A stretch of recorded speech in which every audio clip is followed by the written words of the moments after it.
All right, folks, back on the Bossman show. New Austin Peay Governors head coach Nate James. Hey, he's doing big things within Clarksville. Coach, good to talk to you, man. How you feeling so far, man? Being representing the Govs. Man, I'm still floating on cloud nine, man. I'm excited. Heck of an opportunity, dream come true. To lead my own program and represent a university with such rich tradition and history and support. And I'm just ready to get up there in Clarksville and make some things happen, man. I hear that, Coach. What did it mean to you, man, for Austin Peay and the administration to say, hey, Coach Nate James, I want you to be the head coach here, lead our program going forward. No, Matt did a great job the time he was there and left you a good foundation. So you're not walking into something that's going to be a total rebuild job, but Matt's a good culture that tells us about walking somewhere where it's already been set for you. Now you just kind of put your twist on it now and make it your thing going forward. Well, it's a team, one, the university, the history, like I talked about, man. I was joking with Gerald. My first really real experience with Austin Peay came when I was in college. I worked at the Nike camp, so all the college guys will play and work out in front of pro guys after the camp was over.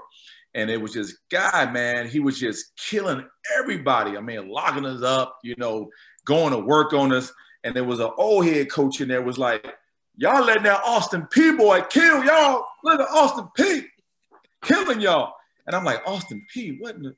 And it was Trent. Trent went to the house, man, he was doing his thing. And from that point on, I was like, okay, there's good players everywhere, man.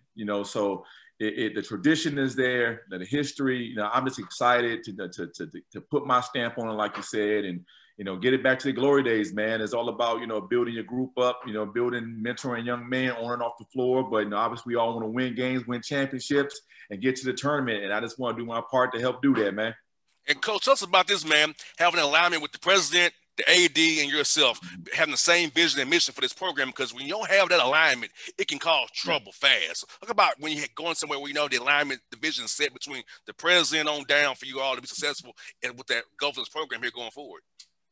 Well, with me, no one's going to leave Duke. No coach is going to leave Duke for anything less than what they feel is a program university that has an amazing vision. That's going to be in line with what we're already accustomed to in terms of people who want to support, who want to back you, who want to make your experience everything that you want it to be, because they really take the athletic seriously.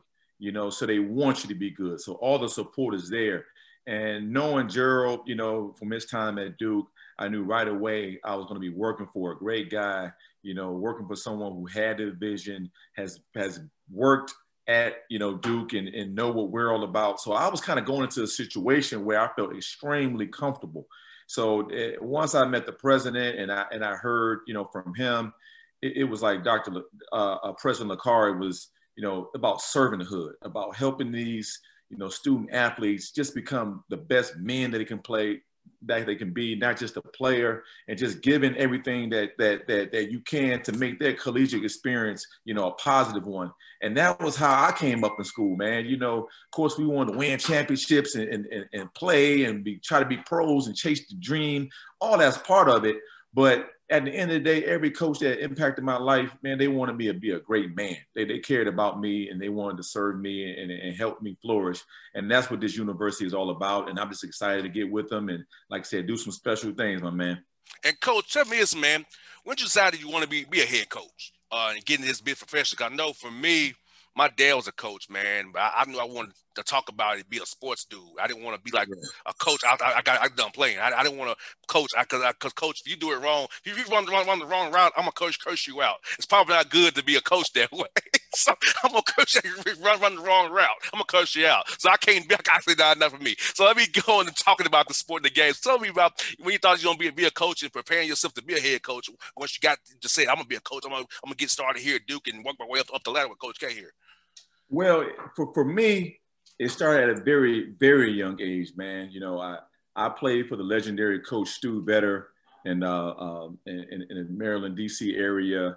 And we used to work his camps. You work all summer long, he give you $100 on a pair of Nikes. And it was like, all right, coach, man, really gonna do me like this?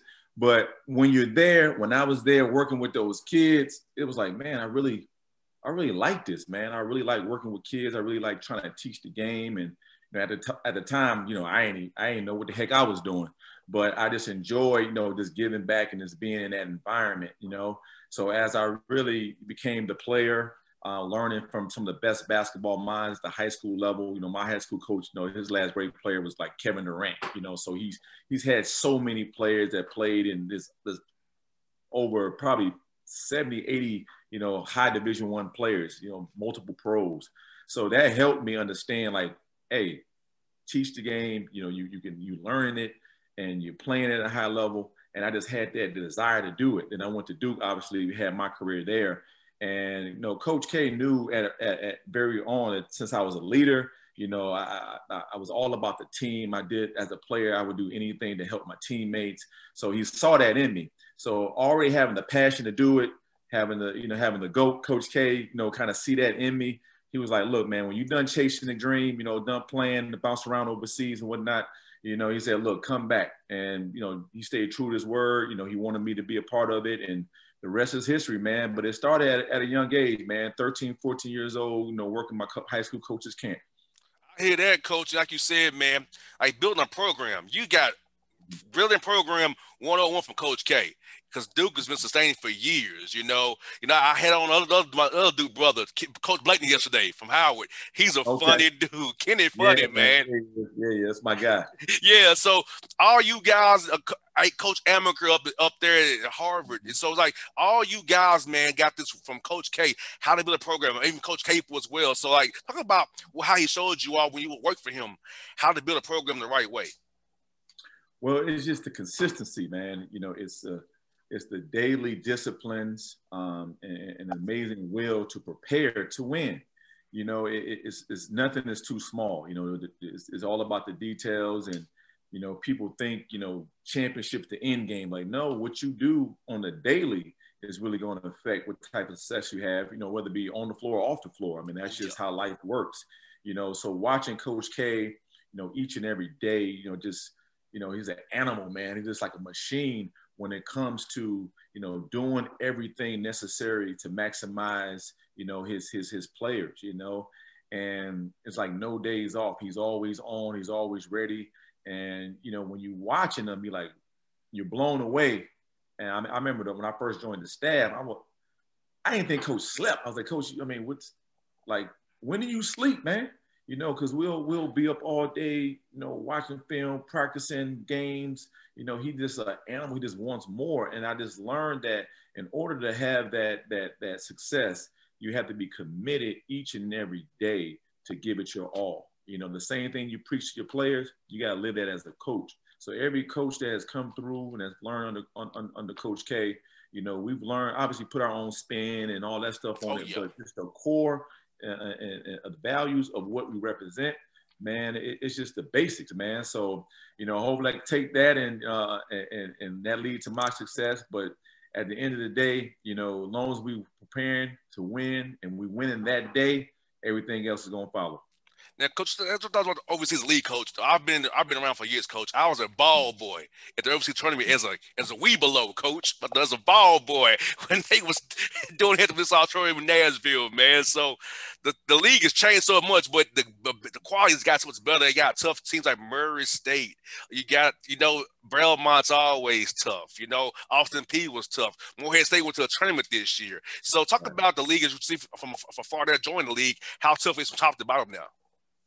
Well, man, you know, you just said it. You know, being at Duke, you know, we've played teams from the OVC. You know, we played Belmont and Murray State and, you know, Tennessee State. We played those teams, man.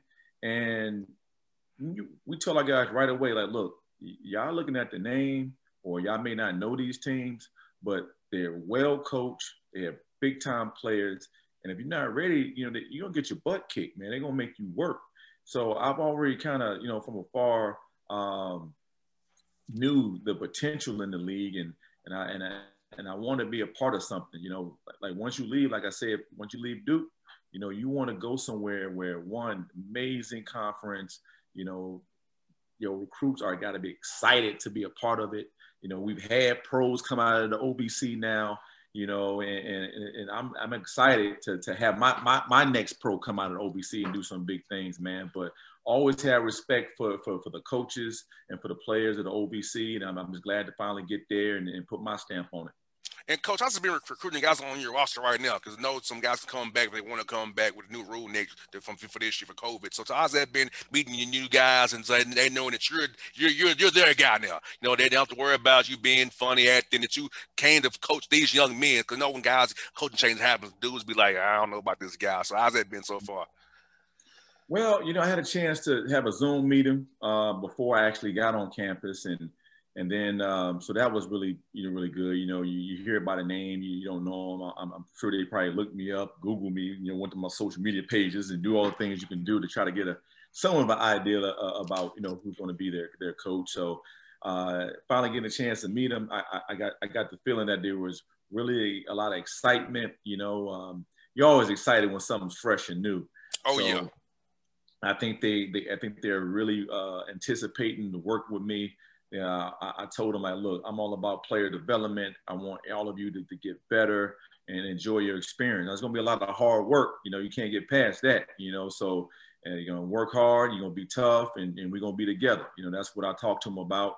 And they seem very excited, man. So I'm looking forward to actually getting there. I'm actually back in North Carolina right now, tying up some loose ends. But when I get back, I want to have those individual workouts so I can see, up close and personal, when I'm working with. Oh, yeah, no doubt. And recruiting Clarksville is going to be good because, you're not that far from Atlanta, Memphis. You can go up north to Indianapolis, Cincinnati. You can get to places really good and not kill the budget, which is also important at the OVC level as well. Bro, Coach, the budget ain't what it used to be at Duke, bro. I already know. Bro. Trust me. Yeah. So how's it going to be, man? See what you're a good place to go get players, man. This is about driving now, not flying. Hey, I tell you, this may be probably one benefits of COVID, so with all the recruiting it's been cut back. So unless they've changed the rules on when you can get out and see kids, it'd be pretty much through what we're doing right now, watching film, doing some Zoom calls and connecting that way and leaning on, all my connections and all the people who want to support me, see me do well, throw me some good players. So right now, I don't have to worry too much about the budget, but if we are out on that road, hey, I don't mind a road trip, man. Let's get it in as long as I get my guy. Come to Atlanta, man. There's a bunch of them in Atlanta for you, Coach. I already know. Trust me. It's a bunch of them. Brothers, hey, go play for my man, Coach James. Go play for that brother. ATL ballers. I'm telling you, it's not that far from home. I'll 24-75 you back home, player. It's not that far away. Yes, sir. Hey, last word for you, Coach, this, man. The versus battle. Who did you have, man? Earth, Wind, and Fire, the Islands. Who did you have Sunday, man? Oh, man, I got to go Earth, Wind, and Fire, man. Earth, Wind, and Fire. Okay. I take that back. When Isley, man, they still sound good, man. Yes. Still sound good. I take that back. My man, he's still smooth, man. A little gray now, you know what I'm saying? But just he's gonna be 80 years old, Coach. 80. I'm going to Isley's. I'm with you, bro. I'm with you. Bro, I'm like, then he went from this twist and shout to Mr. Biggs. I'm like, man. Yeah. I'm 34, so I'm 34. So I'm like, man, I done heard all kinds of songs. This brother. And then I learned about it more when we went through I ain't gonna say his name, but you know what I'm talking about. He told me more about it. So I'm like, okay. But I'm gonna tell you, Summer Breeze is a slick, good, great song because that intro Summer Breeze with the guitar, Ernie Osley, world coach. Absolutely. Sick. Absolutely. It is sick. Well, Coach, man, thank you for your time today, brother. It was fun to catch up with you, man. I hope to see you in person real soon, whether in Nashville and Atlanta. I'm going to come see you at the office, man. I know right where you're done. I know everybody in done. I know right where you are. All right, man. I'm going to hold you to it. No doubt, Coach. Appreciate your time, brother. All right, man.